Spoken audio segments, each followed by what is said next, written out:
George Galloway for كلمة on البلدين television, coming to you from London.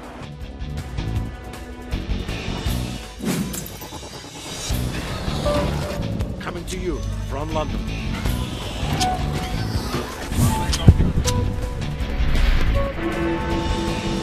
I'm George Galloway, presenting كلمة where every word is free. Welcome to كلمة with me, George Galloway, on البلدين television, coming to you from London, with an audience of distinguished experts and one or two enthusiastic amateurs like me. From the Atlantic to the Persian Gulf, almost entirely, the area is in crisis. There are civil conflicts which are existential in nature, by which I mean the very existence of the states in which those conflicts are taking place is in question. There's war, all-out war in Yemen. There's a low-level civil conflict in Bahrain, where the democracy protesters are gunned down on sight, and torture in the dungeons of the dictatorship is commonplace.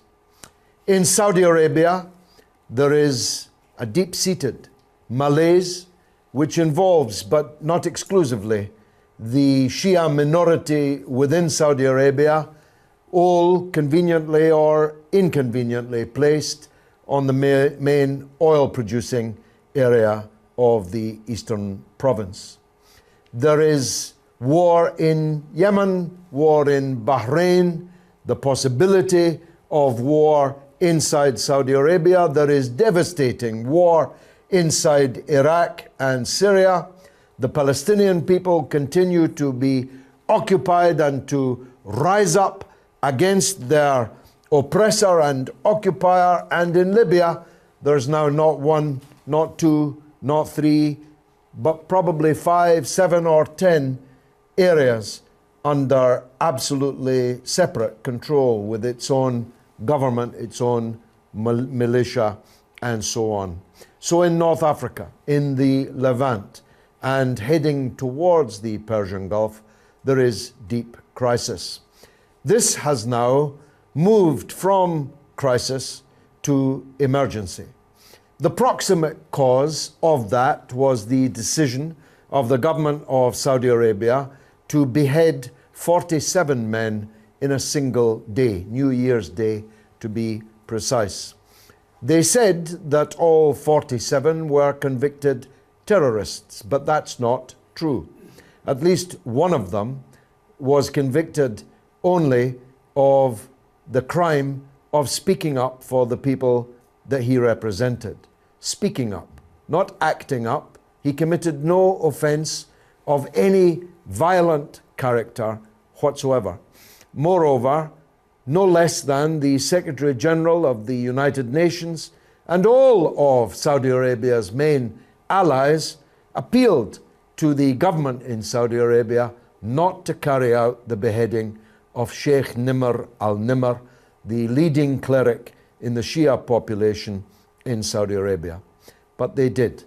They beheaded him along with 46 others on New Year's Day. They knew, because we have the WikiLeaks cables to prove it, that there would be a very substantial backlash against such an execution in many parts of the world. So they went in with their eyes wide open to what the reaction was likely to be. That's the proximate cause, the immediate cause of the new level of emergency which exists in the region. But the underlying cause is more important. That underlying cause is seen in the rapprochement between the United States government and the Islamic Republic of Iran. The decision to end the sanctions on Iran, to make a deal with Iran on the nuclear question, was like pressing the nuclear button for Saudi Arabia, because it seems to confirm a growing strength for Iran in the region and the world. And Saudi Arabia has every reason to fear that growing strength because it is, in part, an existential threat for them. I make no personal observations, merely structural ones. Saudi Arabia is a royal dictatorship. Its government is elected by no one, can be unelected by no one, is accountable to no one, and moreover, it is being run currently by a man who just turned 30 years old, who is the son of the King Salman. His name is Mohammed bin Salman.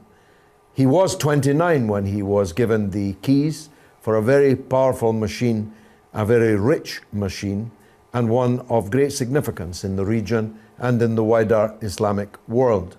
He has no experience of politics or government at all. He has never had any job in politics or government at all. He's in that position only because his father is the king. So, as many are now observing, including notably the BND, the German intelligence service, in a report in December of last year to Angela Merkel, the Prime Minister of Germany, they said, not me, that Mohammed bin Salman was a reckless gambler. He was now in full control of war and peace within Saudi Arabia, and there was every reason to be fearful. This has been echoed by many substantial publications around the world in all languages. It is a cause for concern among Saudi Arabia's allies that the kingdom appears to have embarked upon an uncharacteristically reckless course of action.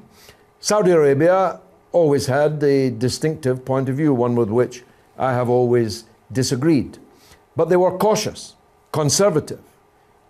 They were not reckless. They didn't take gambles, at least not in the political field. Now they're doing all of these things, and it's not clear how things are going to pan out. The war in Yemen is going very badly for Saudi Arabia. Month after month of bombardment of mainly civilians, the killing and maiming of thousands of people, most of them women and children, has completely failed to bring about any political outcome that could be described as a success. The attempt into which hundreds of billions of dollars has been poured to overthrow the government in Syria has failed. And now Russia has entered the war and decisively turned the tables. As I speak, the morning's newspapers tell us that ISIS have had to halve the salaries of their fighters. They're under pressure, they're losing ground, and nobody now believes that the government in Damascus is going to be overthrown or that the black flags of Al-Qaeda and ISIS are going to flutter in Damascus. In Iraq too, they are losing ground. So all the horses on which the Saudi government has gambled much are failing and losing.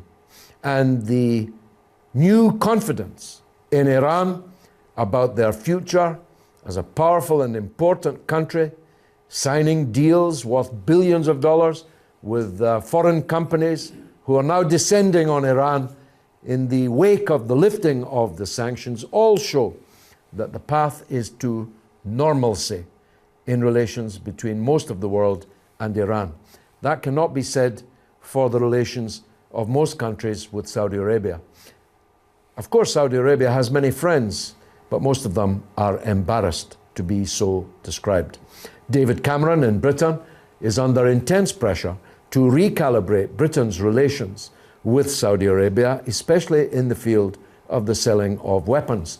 It was raised in Parliament today that Britain is in fact a party to the war in Yemen because the weapons that we in Britain are selling to Saudi Arabia are killing women and children in Yemen. And British trainers and other military support are undoubtedly now coming under scrutiny. So, people are fighting to be friends with Iran.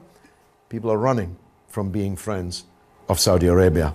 So what's going to happen in this great existential collision course on which the effective king, because poor King Salman is ill, the power lies with the crown prince, a 30-year-old man called Mohammed bin Salman.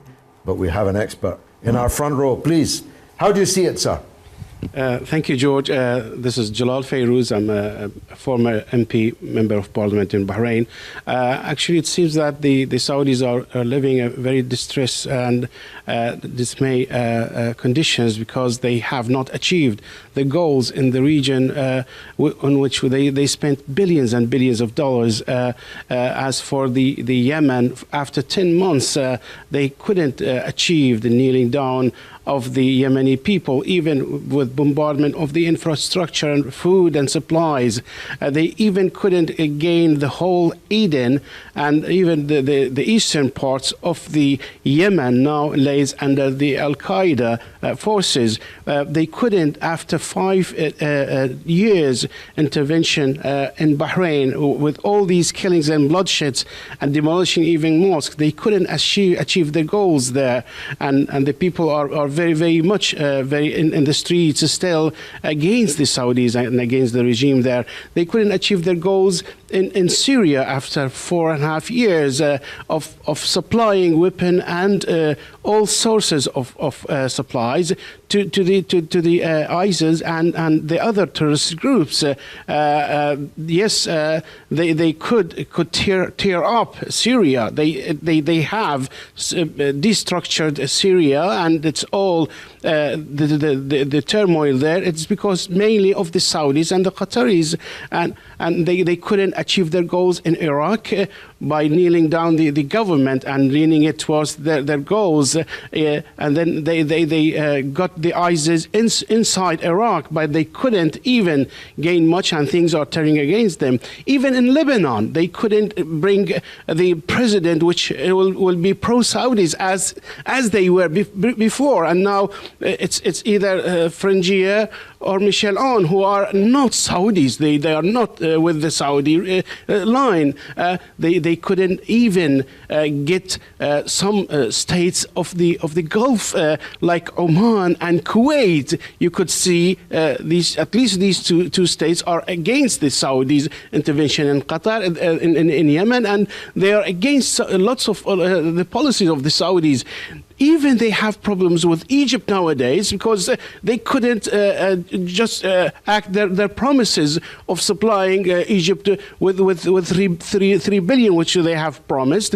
So they are seeing very shadow and black situation for them. That's why they are very depressed now, and they are acting nonsense by killing and beheading Sheikh Nimr, at least 3 other who were only activists. They were human rights activists actually, and there are still 24 on the row of to be beheaded, and they couldn't, including the nephew of Sheikh teenager, Nimr, yes, nephew exactly, of Sheikh Nimr, yeah. whom they have sentenced to be crucified. Exactly.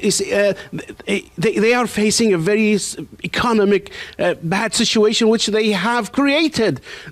All the experts in the World Bank and the IMF are saying that the Saudis have been the main cause of deterioration of the oil prices, and they are paying for it. They just wanted to kneel down Russians and Iran, but it backflashed on them, and now they in few months they won't be able to pay for their public sector.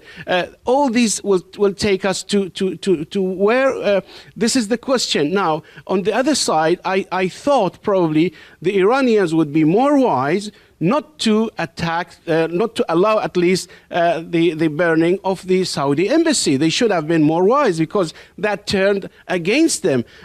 I believe also they should be more positive with the people who are intervening to solve and just lower the stress between Iran and Saudi. Now Nawaz Sharif is in Iran. probably trying to get some resolvements. I believe that even the Iranians have to have some share of just loosening up and easing the situation. I think that is the main question. Thank you. Well, it may be because we're both former members of parliament, but I agreed with every word of that as an analysis. Who'd like to contribute? Yes, sir. Thank you very much. Zaid Ali is a writer and political analyst. I do agree with the comprehensive picture that you have painted at the beginning, but we have to emphasize and stress that the main and stark message sent out deliberately and calculatingly by the Saudis was very, very clear.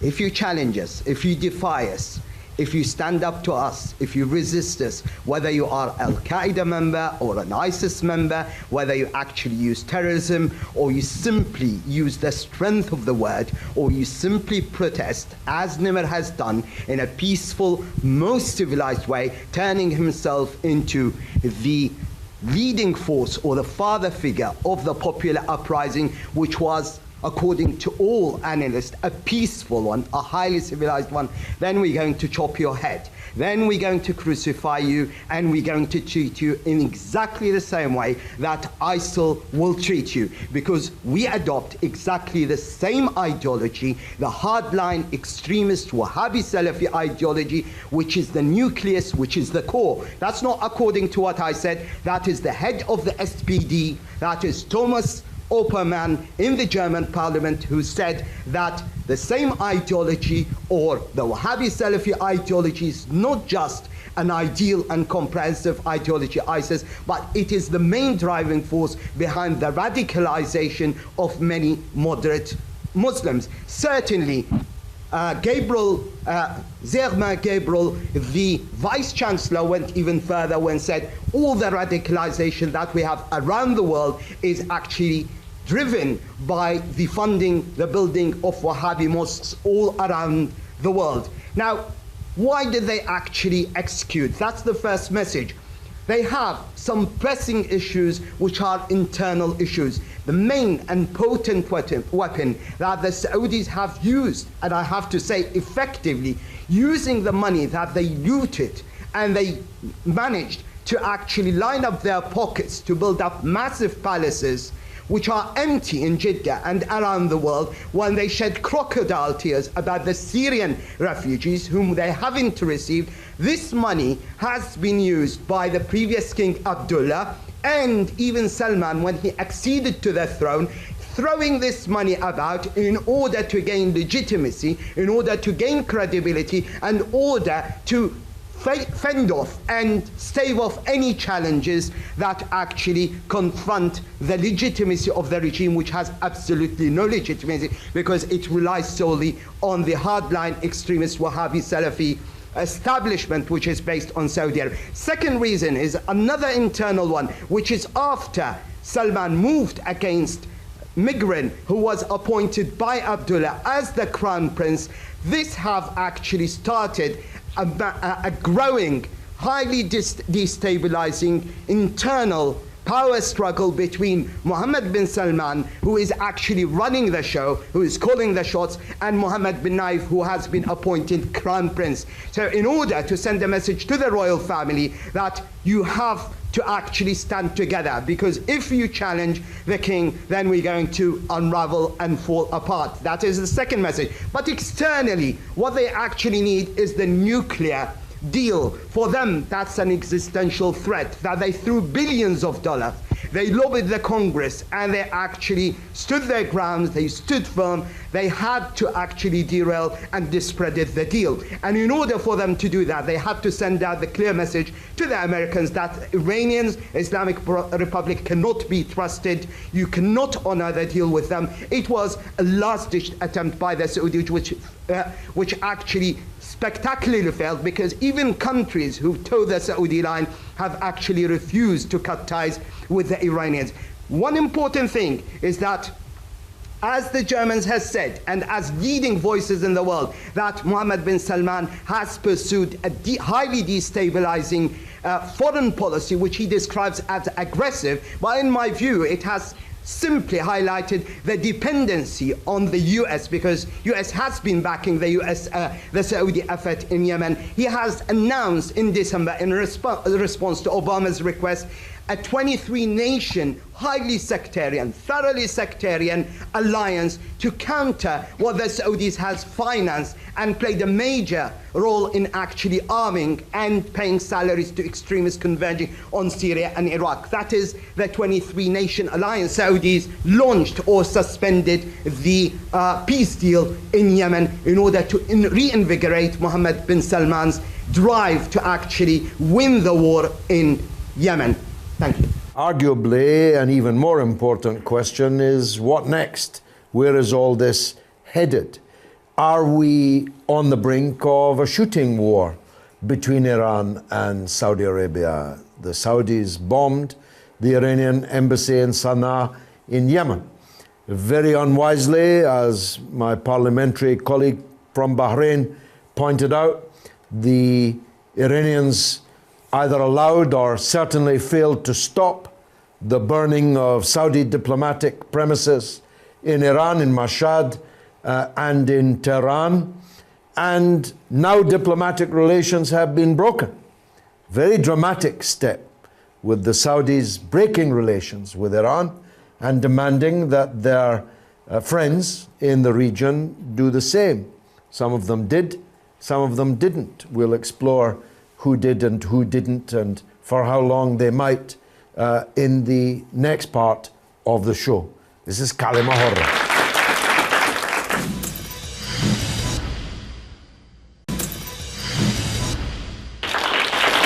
You're watching كلمة حرة with me, George Galloway, for Al Mayadeen Television, coming to you from London, but discussing the crisis, existential crisis now facing the Middle East and North Africa, in the polarization between the different parts of Islam, and in particular the confrontation between Saudi Arabia and the Islamic Republic of Iran.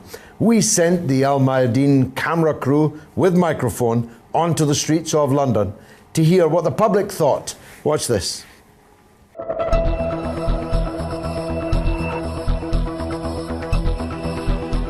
Just recently, Saudi Arabia executed a prominent Shia cleric, which Iran has been calling for his release now for many years, but they went ahead and executed him. Do you think that was a wise move from Saudi Arabia?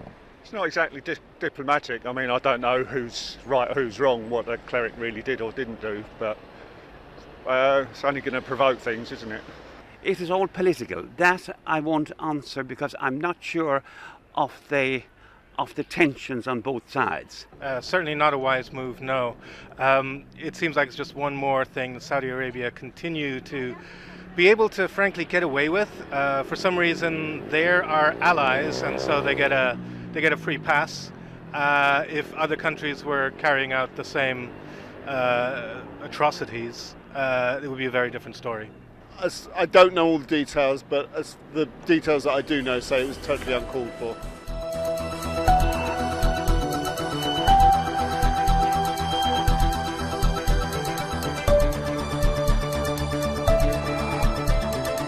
Who do you think is the greater threat to world peace, Saudi or Iran, in your opinion? I'm starting to, I mean, in the West, Iran's always painted in that way, but I do wonder whether it's really Saudi. Neither of them, actually, I think. Given the historical record, Saudi Arabia, looking at the data. I wouldn't want to say that either was a direct threat to world peace, but they both made, shall we say, ethical errors in the past. Yeah.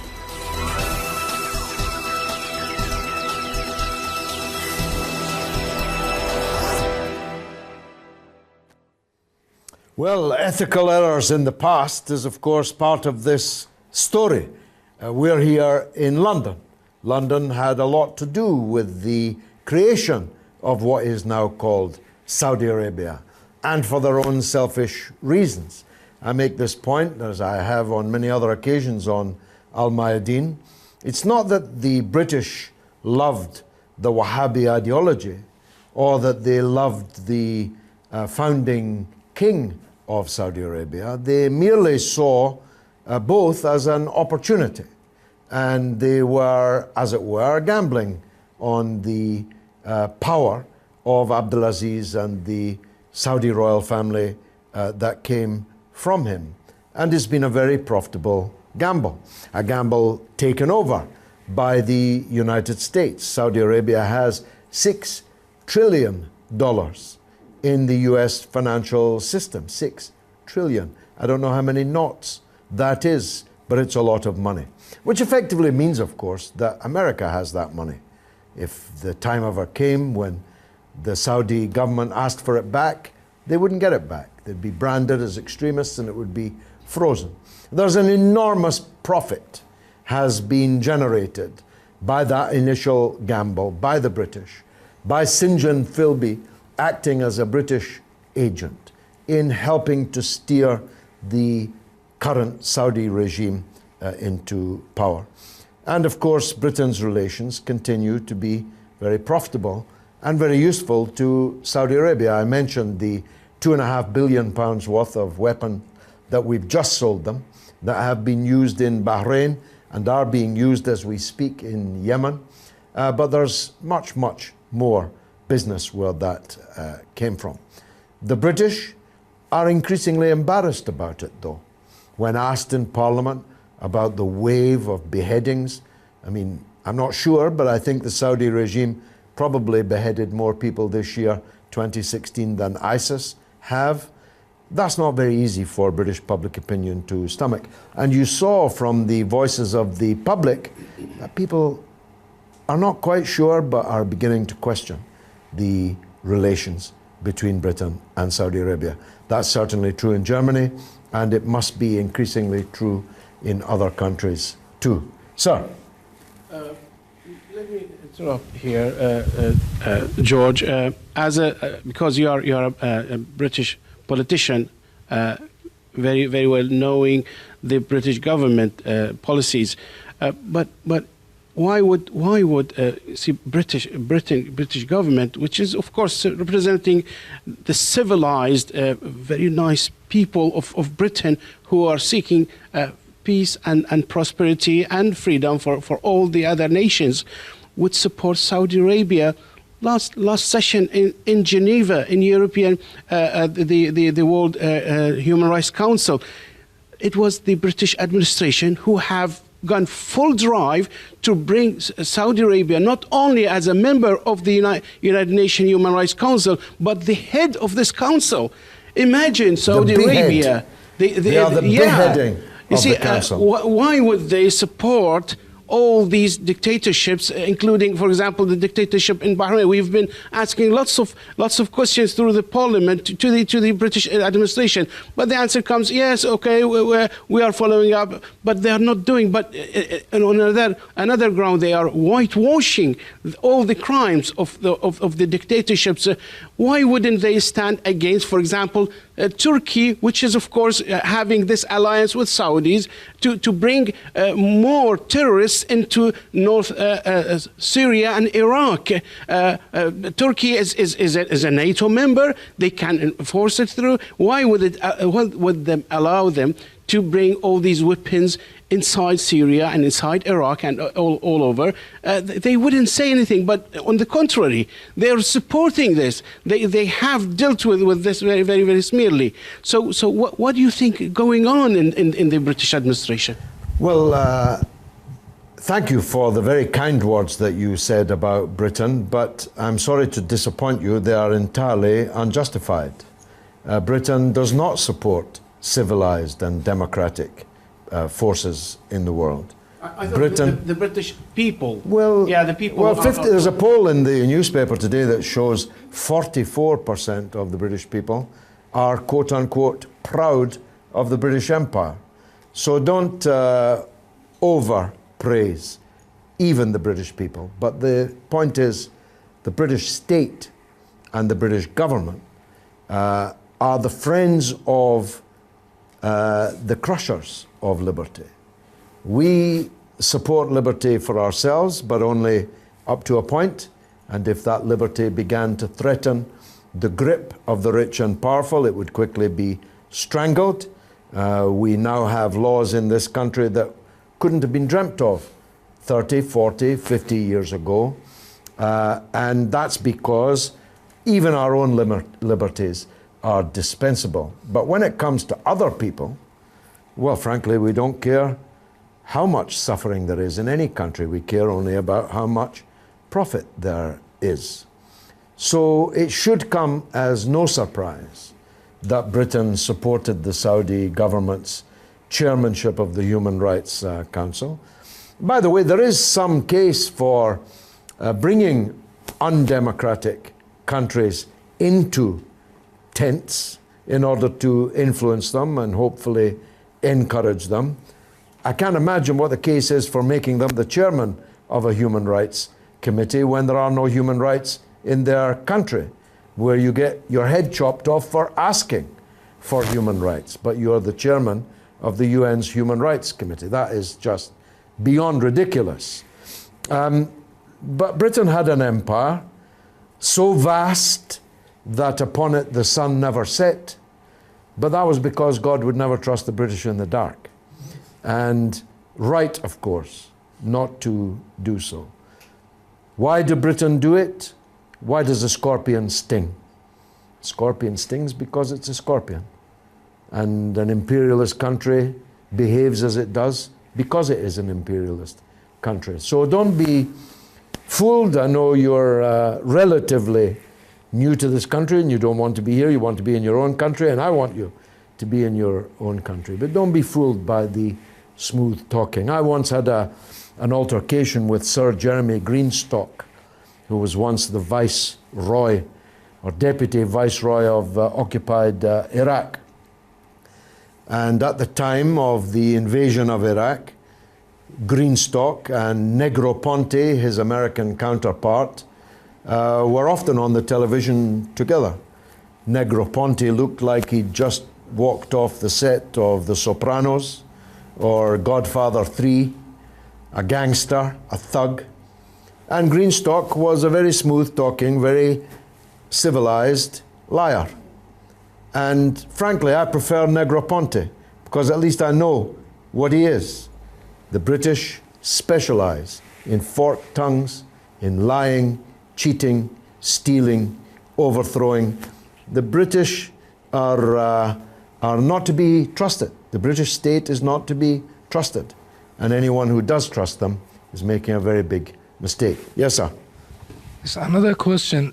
If the relation between Iran and Saudi Arabia are going to be worse, what do you think the Western countries do any position about Iran actually after this stop sanction? What's going to be Iran is the most stable country in the region. It's also very rich. It also has a huge number of resources. It has 75 million people as a market. Half of its people are under the age of 25. So you've got a market, emerging, burgeoning, and very dynamic market, as well as lots of commodities and raw materials that people need to buy. And you know it's going to be there. Iran has existed for 10,000 years. And you know that its current political system is not going to go away anytime soon. You can't say that of any of the other countries in the region. So people are, capitalists, governments, making a judgment. Do we keep doubling down, sorry for the gambling metaphors, do we keep doubling down in our gamble on the Saudi regime, or do we recalibrate our relationship and tilt towards Iran? And it's because more and more are doing that the Saudis are becoming more and more nervous. As was pointed out by the gentleman next to you, Saudi Arabia spent a fortune trying to wreck the Iran deal with the United States, and it failed. As a matter of fact, rather embarrassingly for the Saudis, Israel and Saudi Arabia were two sides of the same coin, making exactly the same arguments against the Iran nuclear deal with the United States, and both lost. They gambled and they lost. Let's take the lady at the front first and then the gentleman at the back. Go ahead, madam. اسمي سامية الحسيني من لبنان. بحب لأنه الأخ سأل عن الحرب بين إيران والسعودية أنه ممكن تكون أسوأ في الأيام المقبلة. بحب أنه أنا أعلق على هذا الموضوع وأقول أنه بعتقد أنا أنه الآن الحرب ستبدأ. يعني هي الحرب قائمة ولكن الآن ستبدأ، كما عبر باري عطوان في مقالته الأخيرة إنها بداية لحرب تسونامي الآن، لأنه بعد رفع الحظر عن إيران، الحظر النووي والاتفاقية التي تمت في يوليو الماضي، نرى أن إيران الآن بدأت بأوج ازدهارها. هي كانت من قبل، ولكن الآن إيران بإمكانها أن تصدر يوميا 1,000,000 برميل من النفط، وهي رابع دولة على مستوى النفط عالميا وثاني دولة على مستوى الغاز. يعني لا يمكن أن ينافسها أحد، وهذا بالنسبة للسعودية سيكون أكبر ضغط. يعني هنا ستبدأ الحرب الاقتصادية، والحرب الاقتصادية والمالية تؤثر أكثر الآن في وضعنا الحالي. كما أنني أحب أن أجيب أيضا على موضوع آخر بالنسبة للديمقراطية. أعتقد أنه لا ديمقراطية تساعد فقط في الكلام، إن كان في السعودية أو في بريطانيا أو في أي دولة أخرى، خصوصا بعد ما شاهدناه من قتل الشيخ النمر بدم بارد. الشيخ النمر لم يفعل شيئا، لم يقتل، لم يقطع رؤوس، لم يذبح، لم يقم بأي عمل إجرامي كما تفعل داعش والنصرة وغيرهم. الشيخ النمر وقف وقفة حق في وجه سلطان جائر، قال كلمة حق فقط، لم يفعل أي شيء آخر. قتلوه بدم بارد وهم يدعون الديمقراطية. فأعتقد أنه لا ديمقراطية تسود البلاد الآن. يعني المال والنفوذ هو الذي يحكم ويسيطر.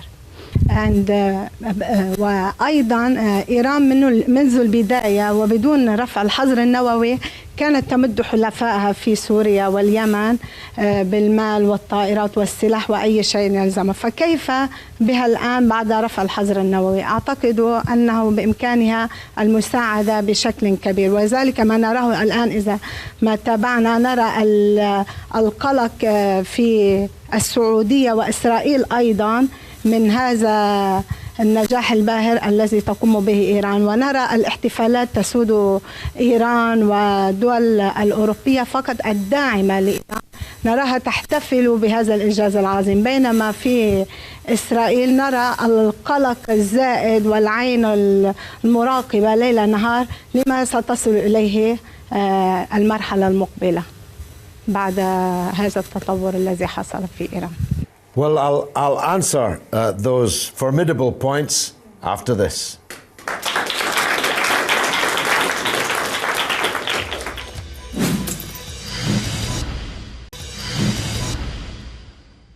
You're watching كلمة حرة with me, George Galloway, on Al-Mayadeen television, coming to you from London, but discussing the crisis that just became an emergency. The crisis in the Arab world, the confrontation between Saudi Arabia and Iran and their friends and where all this might lead.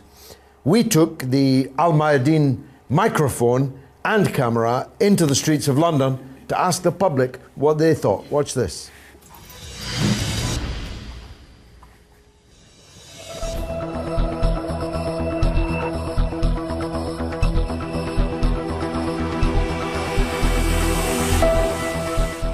Is responsible for the deteriorating relations between Saudi and Iran?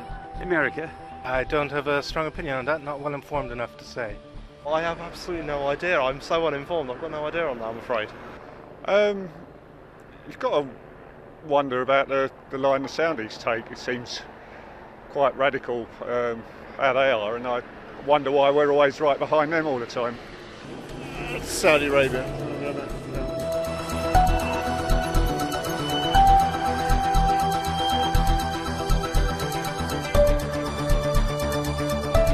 What impact do you think that these tensions would have on the region? I think, just look at Iraq. Iraq has been destroyed. By whom? America interfered. Again, I'm not really sure about the geopolitical situation enough to say. To be honest, the news here has been more filled with Iran and American relations, and there hasn't really been much coverage at all of Saudi Arabia and Iran. It seems as though at a time when, from my limited knowledge, there is a drive to have greater relations and reduction in sanctions against Iran, it seems as though cutting ties is probably going to make things worse, if I'm honest. They're going to affect negotiations over Syria badly, I would imagine.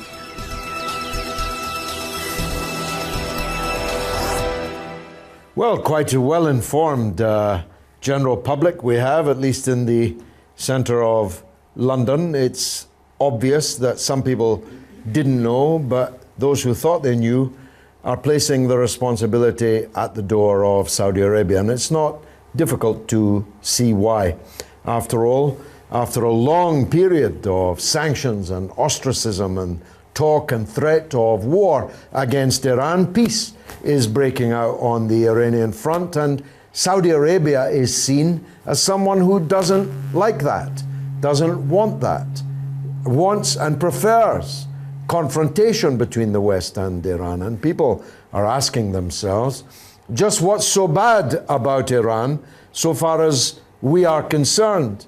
They don't necessarily, probably not at all, agree with the political system in Iran, but Iran isn't sending people around the world to blow themselves up and hijack airplanes and fly them into tall buildings. Iran hasn't invaded anybody for literally hundreds of years, whilst it's perceived, true or not, that Saudi Arabia is behind the wave of extremism that appears to be gaining some traction in some parts of the Muslim world and amongst Muslims in other parts of the world.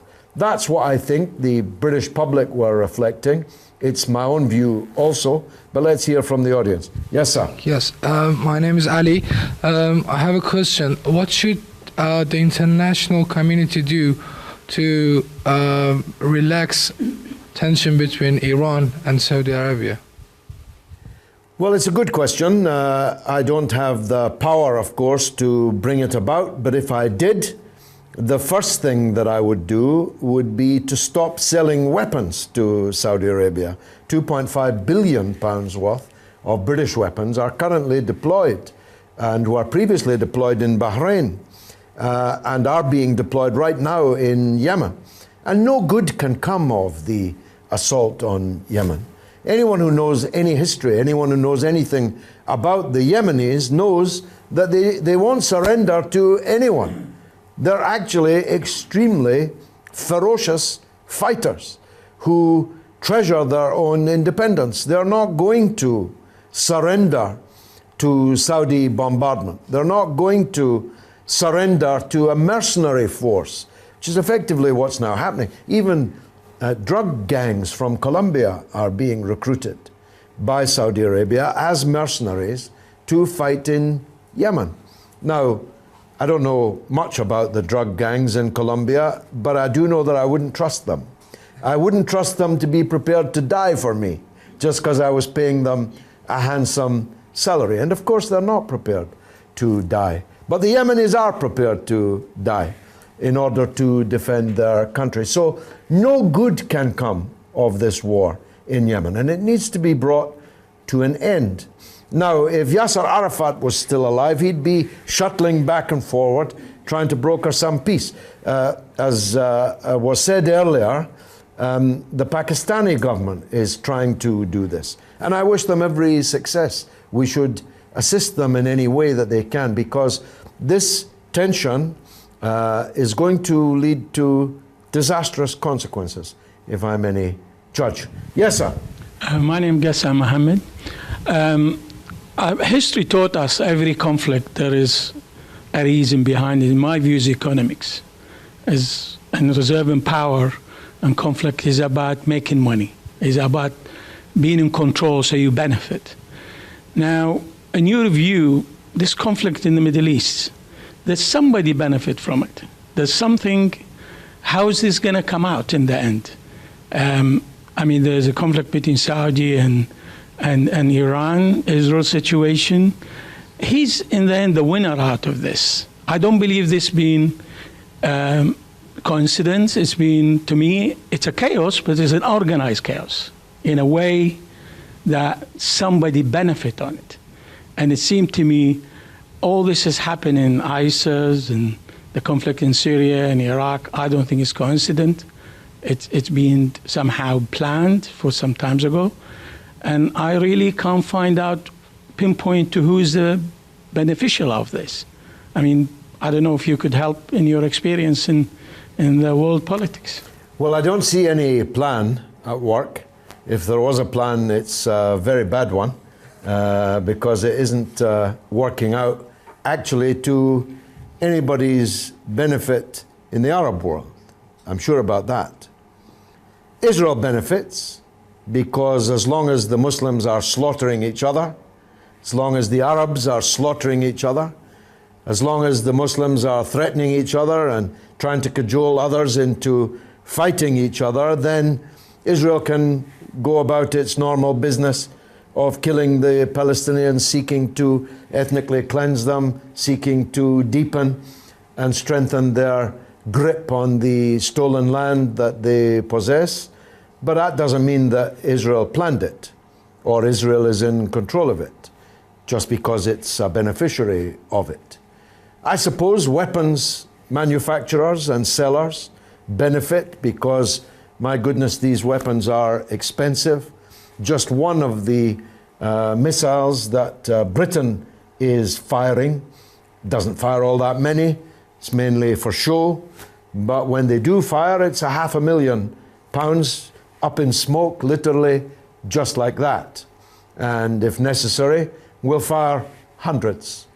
There's never money to pay to keep our old age pensioners warm in the winter time, but there's always money to set fire to pensioners in other people's countries. So there's profit for sure in wars, but that doesn't mean they created it. And it doesn't mean that they have a plan for it, just because they're beneficiaries of it. I believe that you're onto something, however, when you relate it to wealth and power. My own view, it's not Al-Mayadeen's view, it's only mine. My own view is that the Saudi system is inherently dysfunctional and unstable and likely to fall. Now, I'm not saying that it's certain that it would be replaced by something better. Could even theoretically be replaced by something worse. And it's not my job to pick the political leadership of Saudi Arabia. It's the job only of the people there. But I believe a system, not being personal now, but a system which has 30,000 princes whose mouths have to be stuffed with gold constantly. And I'm not disregarding, presumably, the 30,000 princesses and all their families growing and growing and growing. When there's no democracy, no freedom, no liberty, no accountability, even if you had a wise king, even if you had a king in full possession of good health and wisdom, you'd find it hard in 2016 to sustain that kind of an oligarchical government. In a country as rich, yet suffering such economic problems, in a country as religiously important, that millions of people come every year from all over the Muslim world to make their Hajj, even if you had a wise and in full possession of their faculties, ruling elite, you'd find it hard to keep on in the saddle of such a horse. But when you have one octogenarian after another as king, having to rely upon the, if not the oldest, then the perceived smartest son to actually do the ruling, that's tremendously reckless. And when that man has, as the German intelligence services say, a reckless gambling streak, I'm not saying he's in the casinos or at the racetrack. He might be, but that's not what I'm saying. But in political terms, he's a reckless gambler, according to the German intelligence services. Well, that's very, very dangerous for everybody else. So I believe that the real nub of this crisis is that the Saudi regime is, if not on its last legs, then extremely worried that it's going to fall from power. And if it falls from power, ending its days like the Shah of Persia, wandering around like ghosts with only their money to keep them warm. And because they fear being overthrown, they're playing their last desperate card, which is sectarianism. They want to polarize their own country on a sectarian basis, hide their own shortcomings by persuading their co-religionists to fear the other, the Shiite, more than they hate the regime and those who rule them, and to polarize the region on the same basis and make themselves indispensable so that people say, well, we better support them because at least they have the same sectarian basis as we believe in. So I do think it's about money and power, but I don't think it's a conspiracy. I don't think it's a plan. I think this extremism of ISIS and Al-Qaeda is present, has always been present within the Muslim Ummah. The ISIS are no different from Abdul Wahab himself. Their tactics are exactly the same. Fearsome terror, terrify everyone, make everyone think that they're only a few footsteps away from having their head severed from their shoulders, burning other people's religious institutions, terrifying others, terrifying the religious minorities.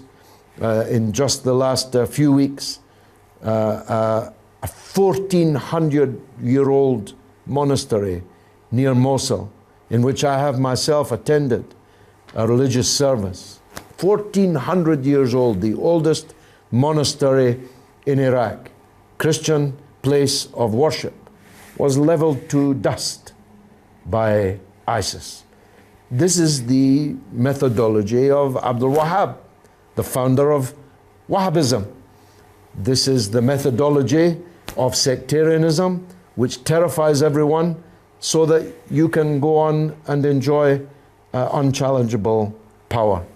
That's what I think is going on, but I might be wrong, and I'm certainly open to argument with anyone who wants to have one. I'll be right back.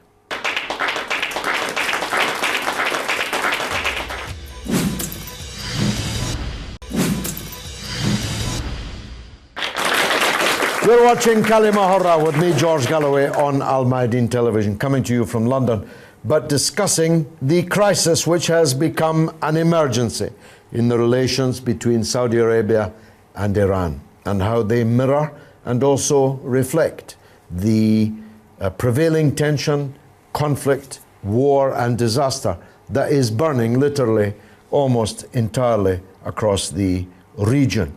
Before the break, the lady spoke powerfully about the new situation that Iran finds itself in. And she was absolutely correct about that. There is no doubt whatsoever that Iran is the victor of this confrontation. They stood strong and tall. They faced down the world sanction against them. Necessity being the mother of invention, they were able to substitute many of their own things for the things that they would otherwise have bought if they had been able to in international markets. And Iran is stronger as a result. Iran immediately became the beneficiary of $45 billion of unfrozen assets, which had been unfairly frozen in the first place and are now back under the control of Iran. That's a lot of money, $45 billion suddenly in their hands. Plus, of course, the access to international markets, making themselves accessible to international investment, trade, and investment deals are proliferating. I'm told that you can hardly get a hotel room in Tehran now for international businessmen from the countries that had made Iran suffer for so long, who now want to kiss and make up. If I were the Iranians, I would be very careful about that. I would sup with a long spoon when it came to that, because these are fair weather friends. They're friends only when the sun is shining, not when the rain is falling. So Iran will become a more powerful and more active power in the region. As I think you've heard me say before, I once met the uncle of the Emir of Bahrain, and he's been the Prime Minister, I think, since 1963, before the Beatles. And the Beatles are 40 years dead, and he's still the Prime Minister. And he was complaining to me about Iran this and Iran that. And I made the point to him that someone in his position ought to have known that by participating and facilitating the destruction of Iraq, the only consequence could be that Iran would become stronger. And Iran is very much stronger today. And Saudi Arabia is much weaker. The oil price is plummeting. As we speak, it's $33. It might reach $20. It might even reach $10 per barrel. Saudi Arabia's deficit is enormous. It can no longer pay. Never mind pay the Egyptian government. They can't pay their own employees. They can't provide employment for their own graduates. They are imposing taxes that never were before.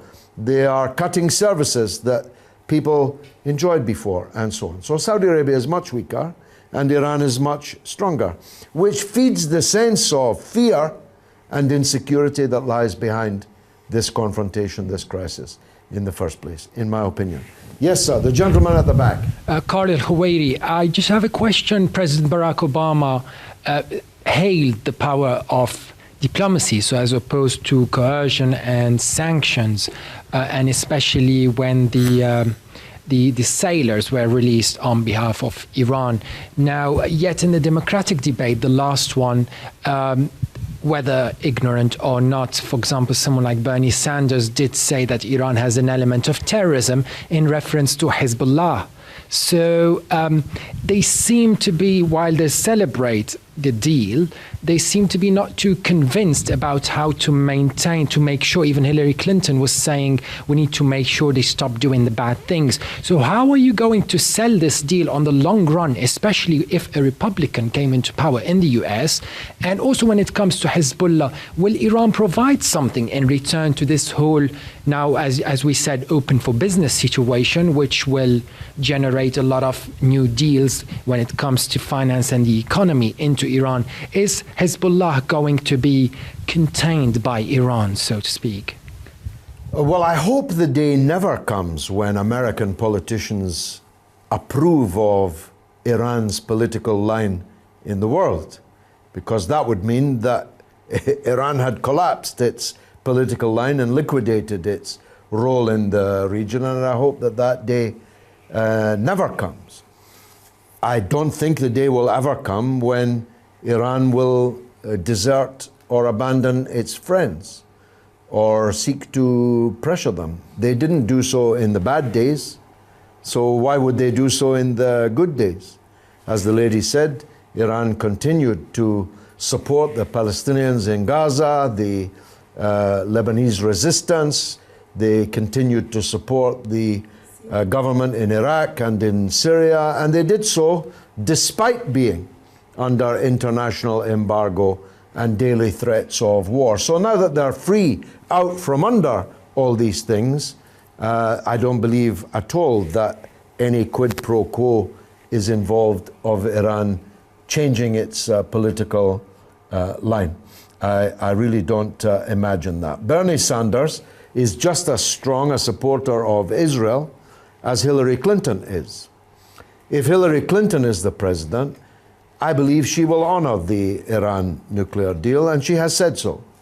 There will be pressures on her, I've no doubt, to change that, but I don't believe that she will. If Donald Trump is the President of the United States, I say that with some difficulty, not laughing, if Donald Trump is the President of the United States, he will also support the Iran deal. He is a trader, a negotiator, a marketplace, bazaar kind of guy. And I don't believe that he will scrap the nuclear deal at all. So, you know, dogs will bark, but the caravan will move on. And I think that the Iran caravan is gathering speed. Who else would like to make a contribution? Yes, Madam. My name is Rana Kassim. I want to say that, first of all, that the West, mainly UK and America, they just look for interest. And their interest was in Saudi Arabia, and now their wealth is going down the drain. And I think that's the time for them to go. And we can see now they are talking about the relation between Wahhabism and ISIS in the Western media. So that's this is giving us a hint that they are they are starting to get rid of the Saudi Arabian allies, because they are never friend to anyone, only for their benefits. So I think people are, you know, saying there are going to be a war, and it may not be a war. It might be like when the allies, the Western ally, turn their back to Saudi Arabia, it's going to be a soft fall for them. And that's what we hope for. Well, I think that's quite an acute observation. First of all, the West doesn't have friends, it only has interests. It neither likes Sunnis nor Shiites. It doesn't like or dislike anybody intrinsically. It follows its own interest. And if it feels that the Saudi system is collapsing or will collapse in the near or even medium-term future, then definitely they will turn their back.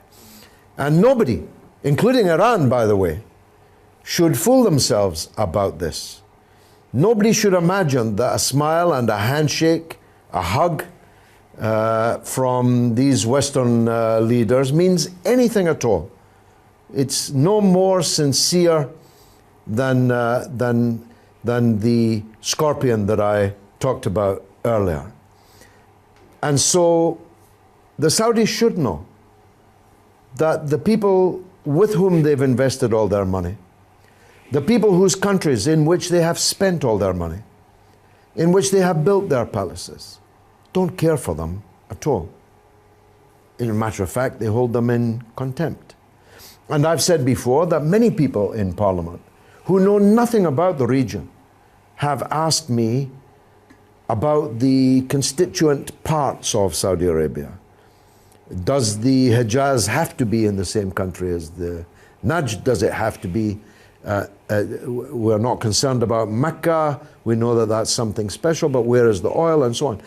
If they were forced to support the partition and destruction, therefore, of Saudi Arabia, they would do so. I would not myself. And I don't want anybody to invade or attack or occupy Saudi Arabia. I believe this is a matter for the people of Arabia themselves. But are they dispensable for Western interests? Absolutely. And when the moment comes, just like Mubarak, just like Pahlavi, they will discover that they are heroes and they will be zeros. They should know that. Yes, sir.